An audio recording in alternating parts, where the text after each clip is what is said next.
Muy buenas noches, queridos amigos de Popular Televisión. Un miércoles más nos invitamos a entrar en su hogar durante una media hora para conversar con ustedes y con nuestro invitado y poder analizar y estudiar y que en nuestra vida también tengamos un poco más de iluminación a través de una nueva vida con luz. Muy buenas noches. Buenas noches. Hoy con nosotros Matthew Kessler. Un poquito difícil de pronunciar los nombres, apellidos, quizás no sé si lo he hecho bien, aunque yo era de francés.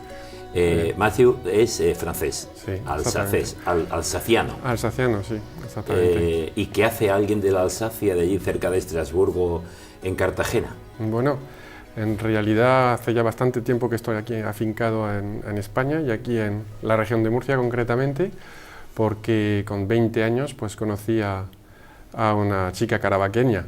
Nos conocimos en Berlín y las cosas de la vida, vimos que pues aquello tenía posibilidad de seguir y hicimos un proyecto común y juntos, y después de mis estudios de matemáticas en Francia, en París, con algunos periodos aquí en España para compatibilizar e intentar pasar tiempo aquí con lo que era mi novia, pues nos casamos y después de mi tesis tuve la suerte de conseguir aquí un trabajo en la universidad. Entonces era la Universidad de Murcia, antes de que se creara la Universidad Politécnica de Cartagena.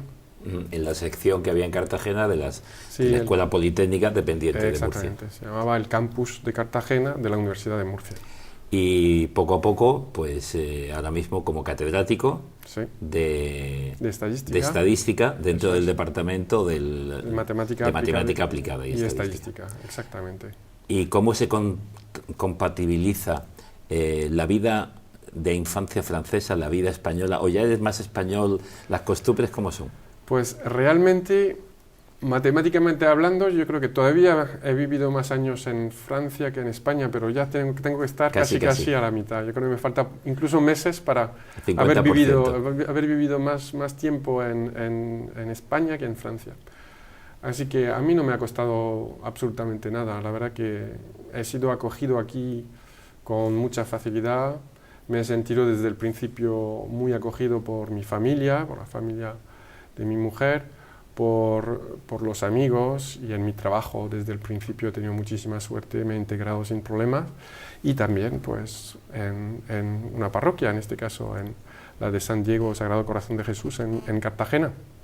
Y todo eso hace que realmente pues no me planteo de momento, salvo imprevisto mayor, el irme de España y de esta región.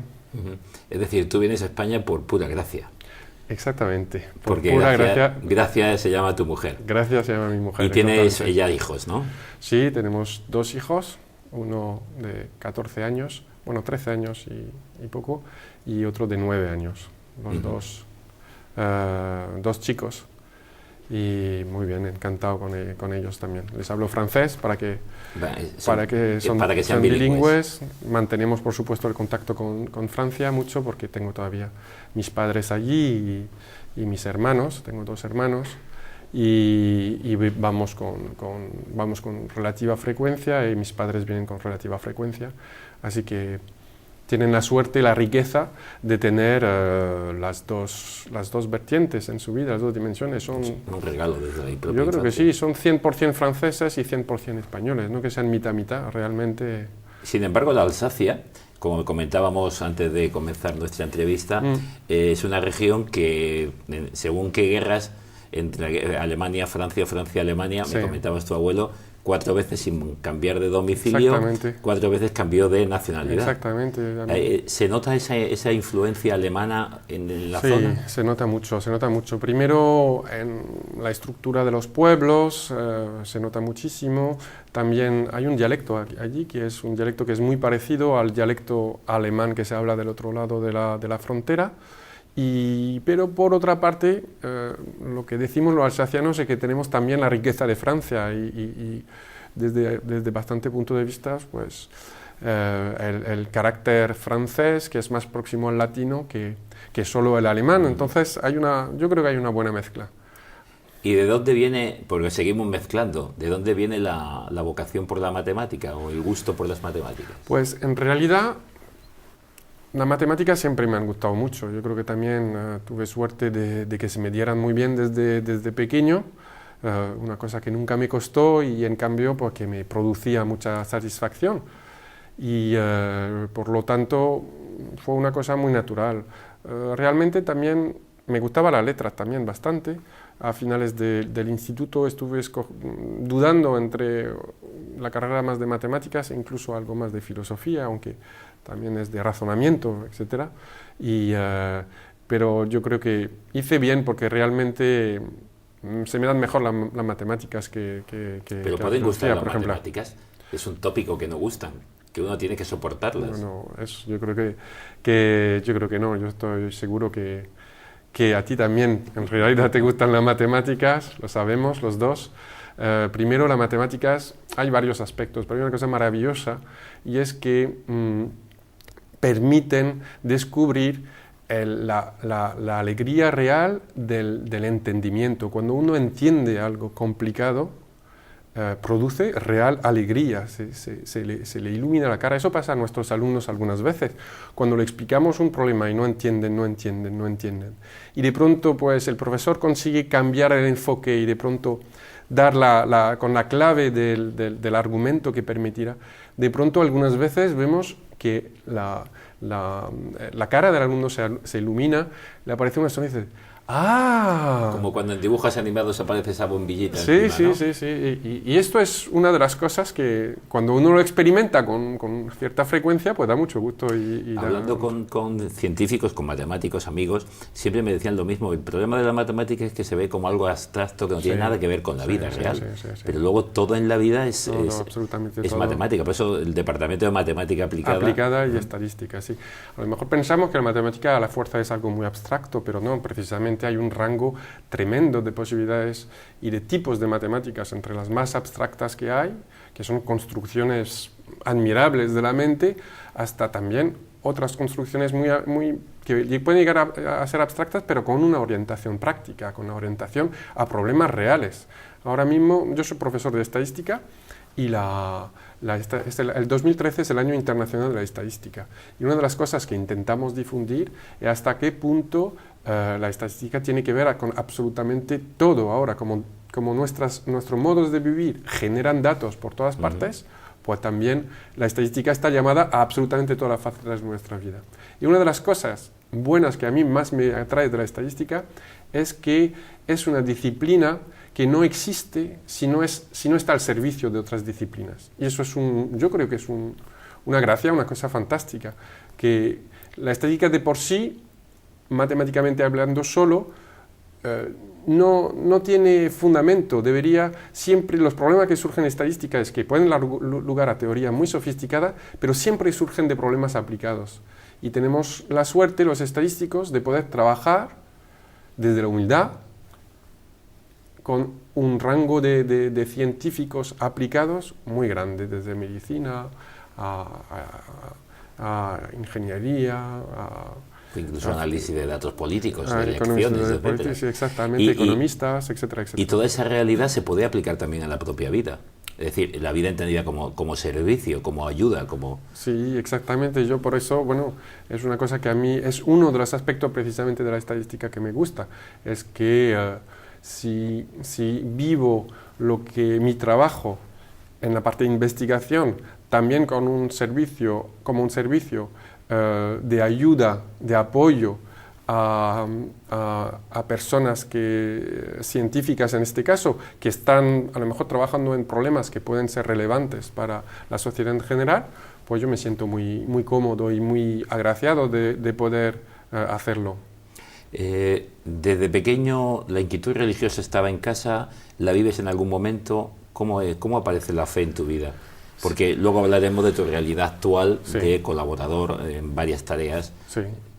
Bien, pues mi padre era científico también, y en mi familia era una familia creyente, sobre todo por parte de mi madre, como a menudo ocurre, que las mujeres tienen a lo mejor un acceso más fácil a estas cosas, además mi padre siendo científico, pero por lo tanto pues estábamos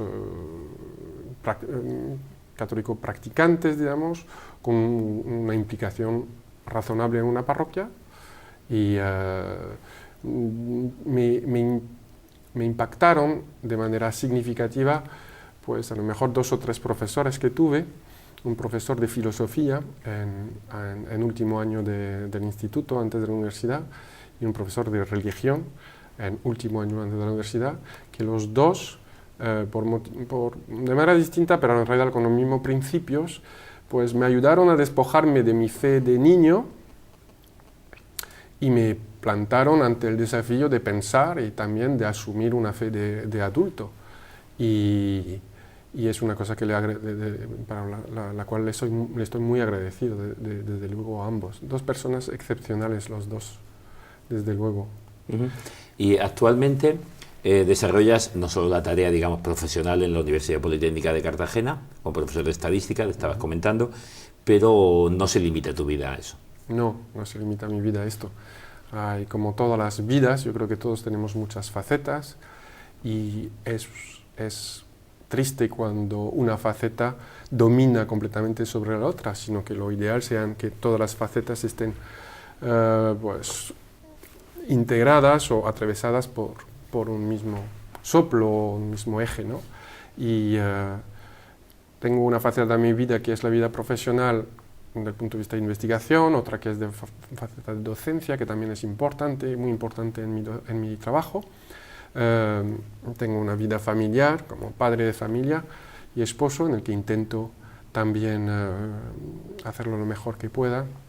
Y también una vida desde hace algunos años como feligrés de la parroquia Sagrado Corazón de Jesús, en la que intento colaborar dentro de mis posibilidades y de mis talentos, y dentro de lo que puedo, con la comunidad en general, y una vida ya de interiorización, de desarrollo de la propia interioridad, de vida interior y vida espiritual, a través de la oración regular y inquietud por seguir formándome desde el punto de vista de la fe, en el sentido de ir asentando bases de mi fe a través de la formación, de la lectura, conferencias, charlas que escucho, etcétera, etcétera. Yo te voy a hacer una pregunta que te va a resultar como muy cómoda, porque hace poco has dado una conferencia. Sí. ¿Es compatible la fe y la ciencia? Sí, empiezo por la conclusión de la conferencia.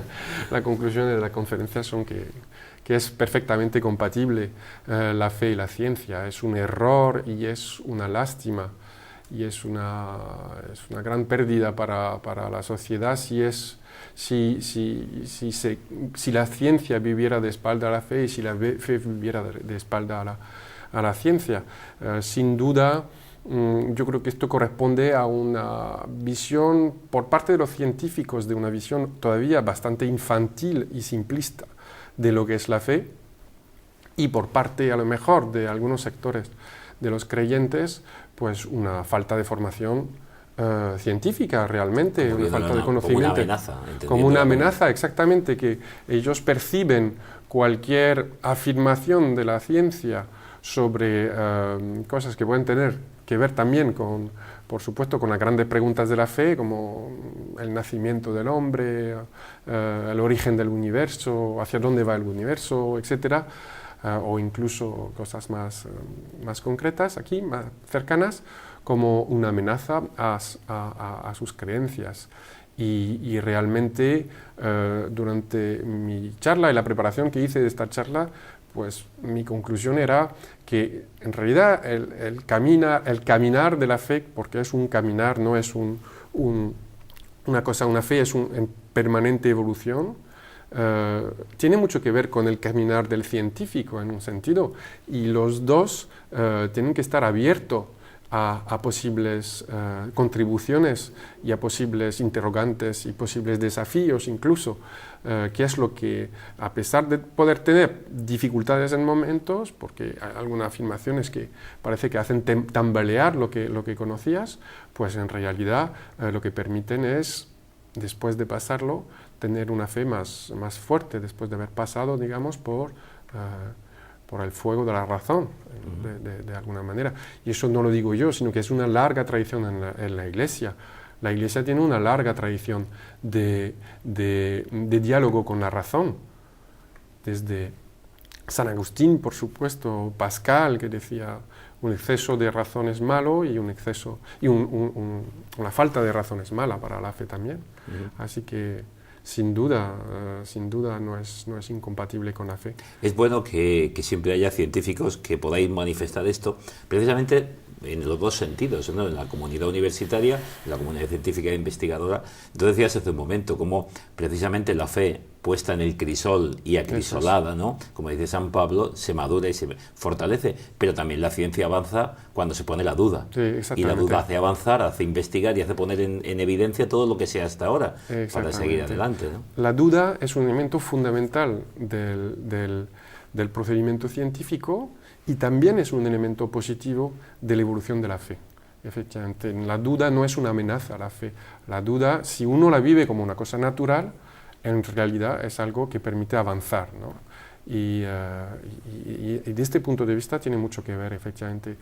Y aparte de que sería tristísimo un mundo actual con tanto desafío, tanta pregunta, tantas dudas, tantos desafíos con implicaciones tremendas sobre el futuro de la humanidad, sería tremendamente triste que la ciencia siguiera su camino sin oír, escuchar los planteamientos de la fe, de las grandes tradiciones religiosas, no solo de la Iglesia católica, y al revés, sería triste que la Iglesia pues siguiera avanzando o entendiendo que ya se desentiende, digamos, de la ciencia, la da por perdida en cuanto a sus adelantos y su ciencia, y se sigue manteniendo, digamos, aislado de la ciencia. Las propias encíclicas de los últimos pontífices nos lo han demostrado, ¿no?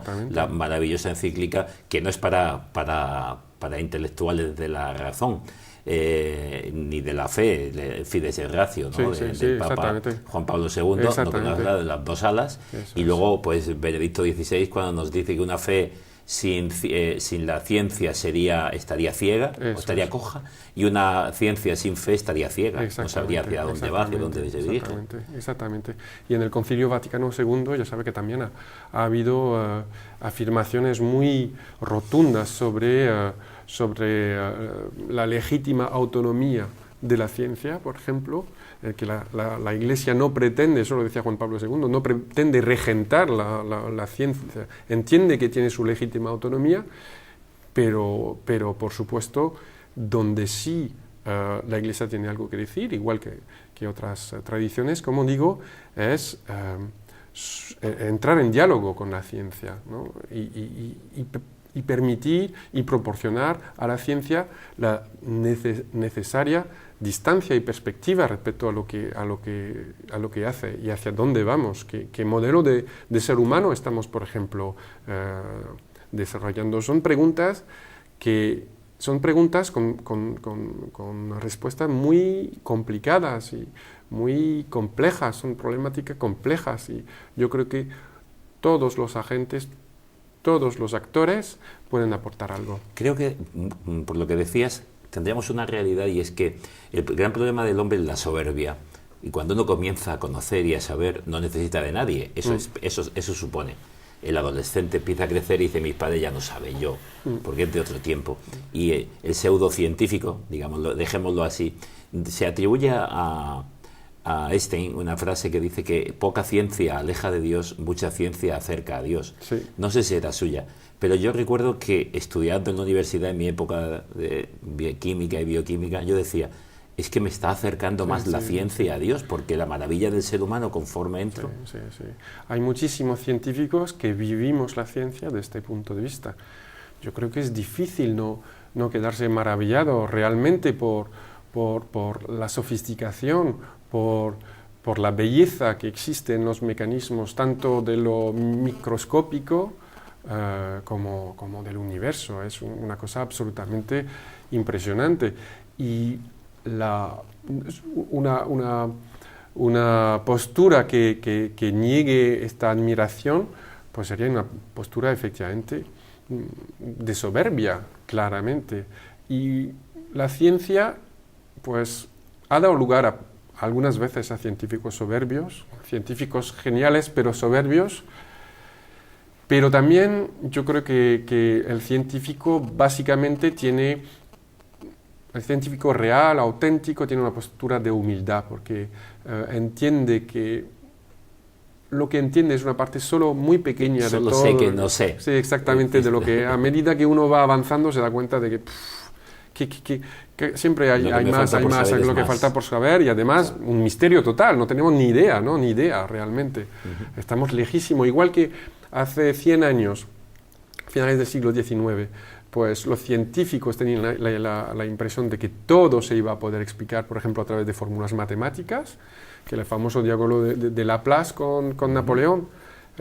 Laplace redactó un tomo impresionante de sistemas matemáticos que explican los movimientos de los planetas, etc. Y Napoleón le dijo, pues me han dicho que ha escrito un libro sobre la creación sin mencionar ni una vez al creador.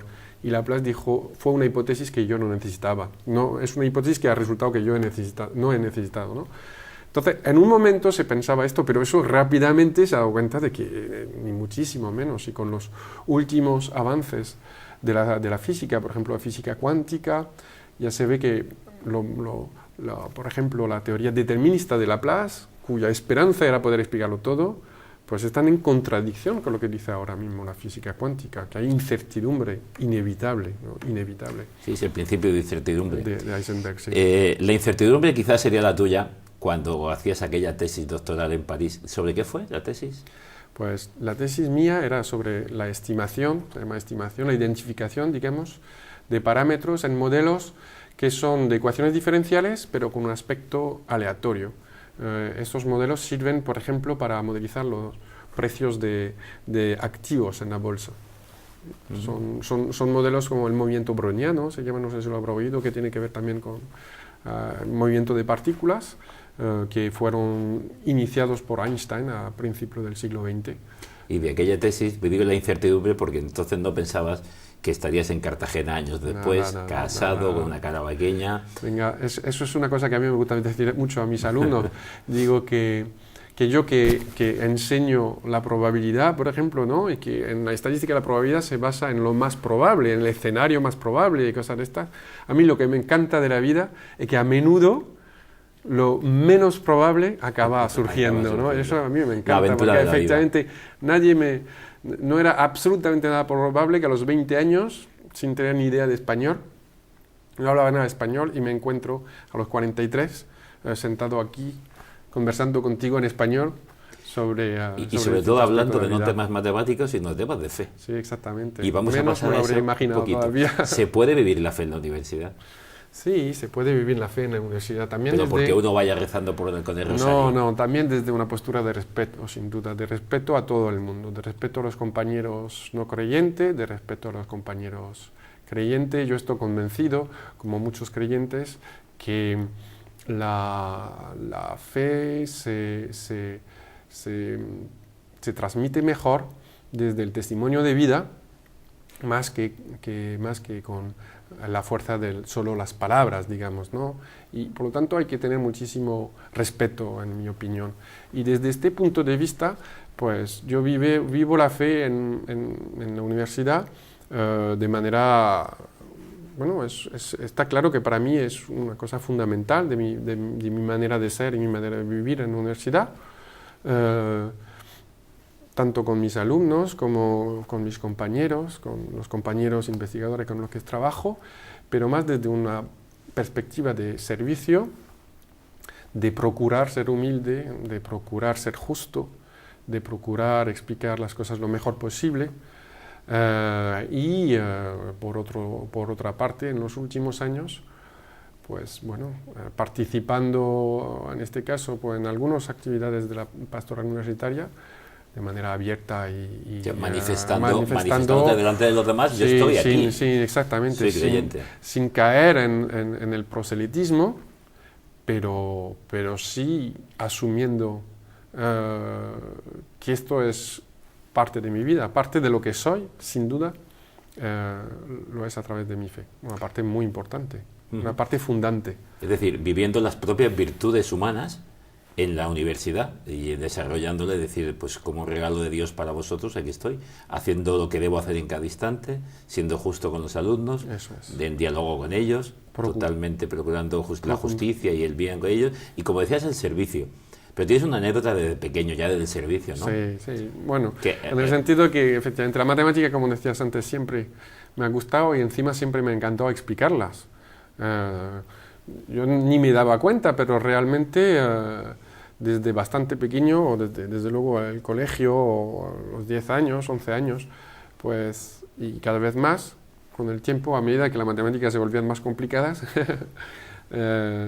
pues en los recreos muy a menudo en realidad explicaba algún problema de matemáticas a mis compañeros, porque algunos decían esto no lo entendí, o me podría explicar un poco, o al examen de mañana yo no sé cómo se hace esto, etcétera. Y esto pues a mí me gustaba mucho.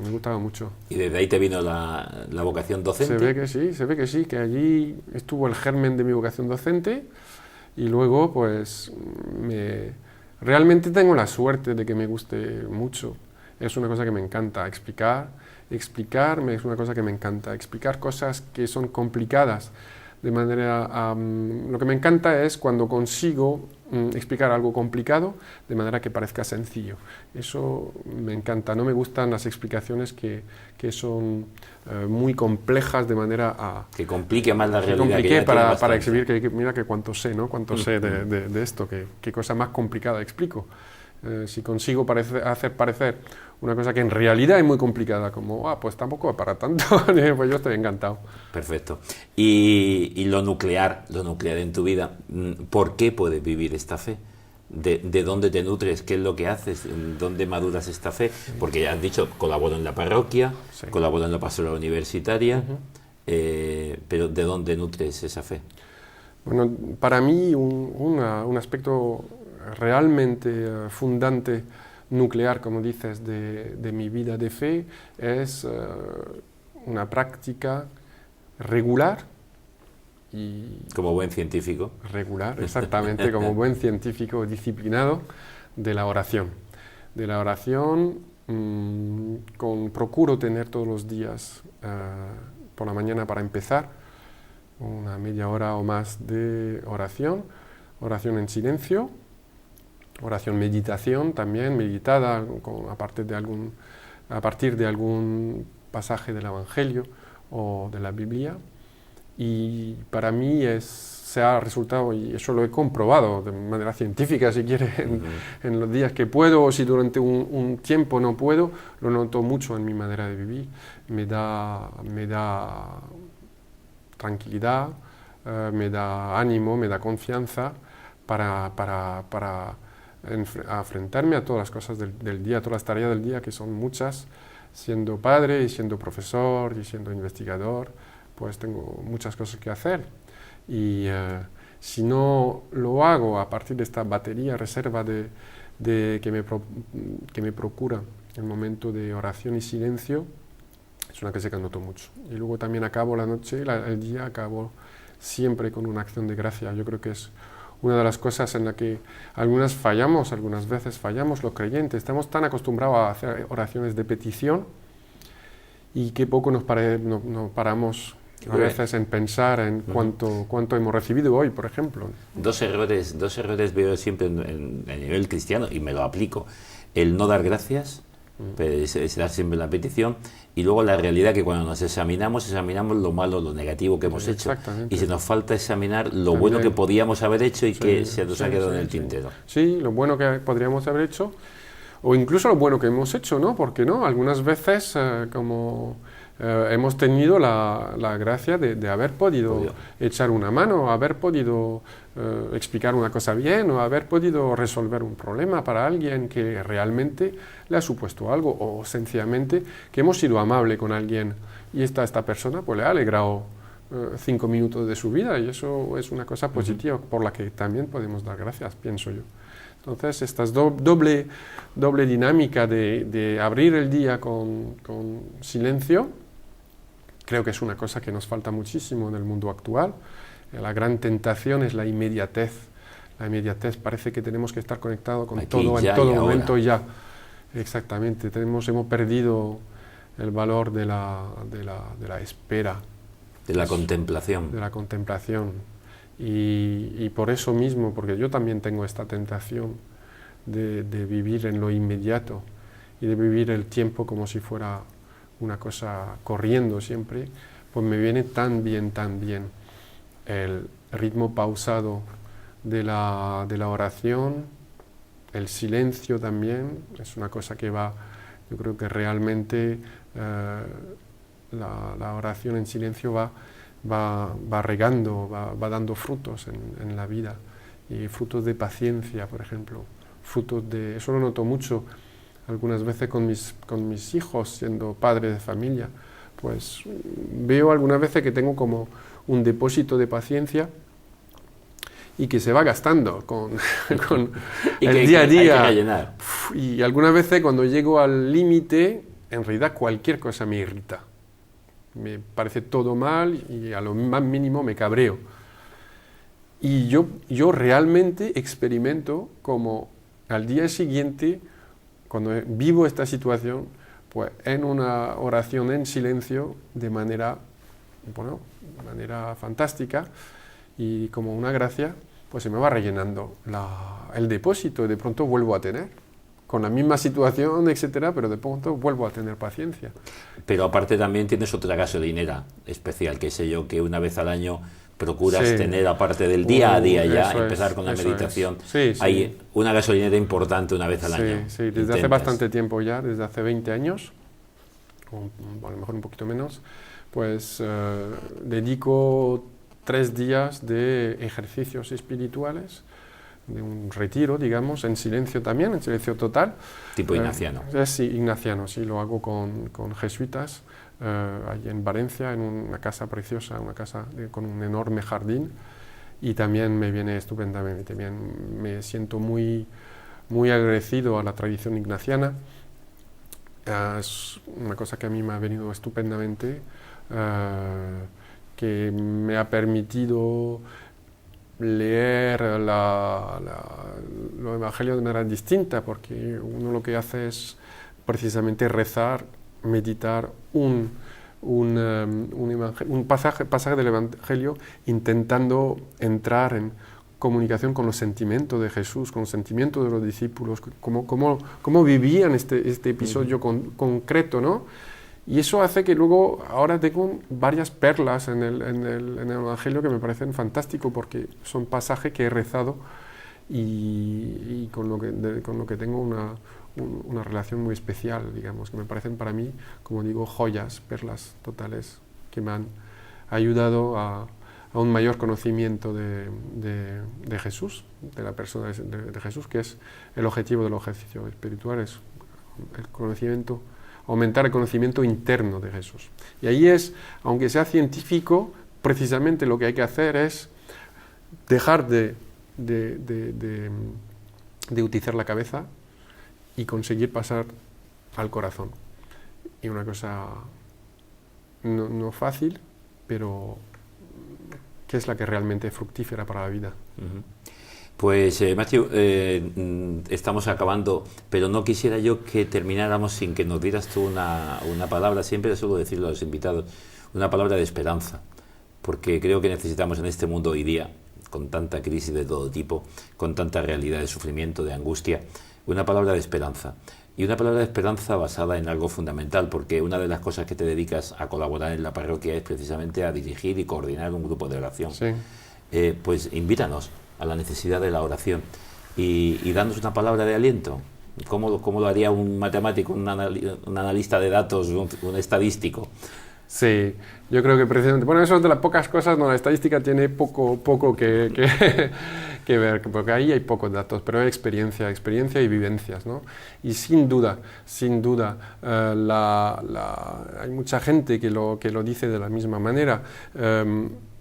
Cada vez necesitamos, como respuesta al ritmo alocado en la que estamos sumergidos todos por el ritmo de nuestra vida, por nuestra actividad, necesitamos sosiego, necesitamos paz, necesitamos silencio. Y la oración, en la oración, tiene como fruto esta paciencia, esta confianza. La confianza que tiene la misma raíz que fe. La fe como confianza en que a pesar de las dificultades, a pesar de lo mal que puede uno estarlo pasando y de lo incomprensible que es, o a pesar de todo eso, somos el objeto de un amor ilimitado, anterior a cualquiera de nuestras iniciativas, hayamos hecho lo que hayamos hecho. Pensamos que no somos dignos de este amor, eso es completamente falso. Y eso se descubre con la oración poco a poco, ¿no? Eso se vive con la oración, se experimenta con la oración. Y por lo tanto, sin duda, es el camino de salida de la crisis, desde este punto de vista, aunque no sea el económico. Aunque no sea el económico, porque la crisis es mucho más profunda. La crisis es mucho más pues profunda. Ha sido un placer estar Igualmente. conversando esta media hora larga contigo. Verdaderamente transmite la alegría a todos los feligreses de la parroquia y a tu familia. Y me recordabas con esta última expresión que hacías una frase que para mí es muy significativa, la utilizo mucho, de Juan Pablo II en Kazajstán a los jóvenes. ¿Ah, sí? Les decía: no sois un grúmulo de células, no sois alguien que no le interese a nadie.